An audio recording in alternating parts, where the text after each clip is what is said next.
Hello and welcome to a method by which you can continue curating the weights on the face of an advanced skeleton rig. One of the things that I've found is that there are so many different influences, especially when you run the animation tester here, where you can simply import the face test animation and then you can of course remove it later, but putting it on is a wonderful way to run through all these various exercises for the character's facial setup that automate it and show you areas that could use some tweaking.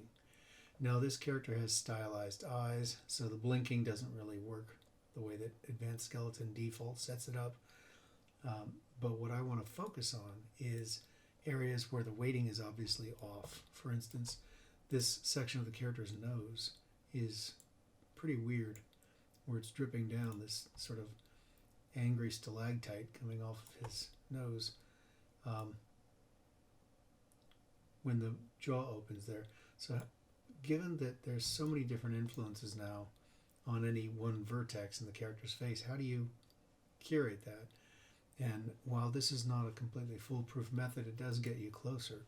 So first of all, identify what it is you want to fix, a singular vertex in that area. Right click on your model, hold it down the button, and go to the upper left hand corner for Paint Skin Weights tool. It'll then take you right into the tool settings, and you can identify by typing in something like nose the influences you want, and you can just run through them and identify which one you're looking for. So the main nose joint's here, the one on the left is over on the other side, but the one I really want is this corner joint R.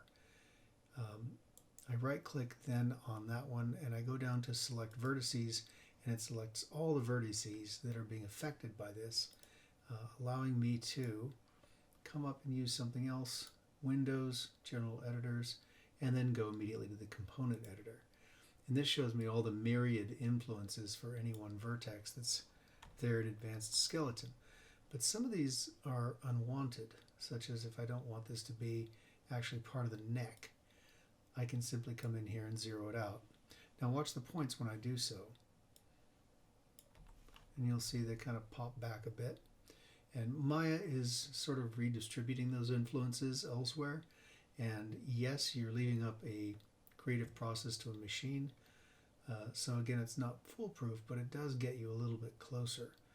And it allows you a way to trim off truly unwanted influences, like the ear wiggling should not influence the forehead, things like that. And this allows you to simply press play and kind of look at whether or not it's the effect you want. It's a little better. I can continue trimming or continue painting, but it's a nice way to get rid of unwanted influences on your character. Happy waiting.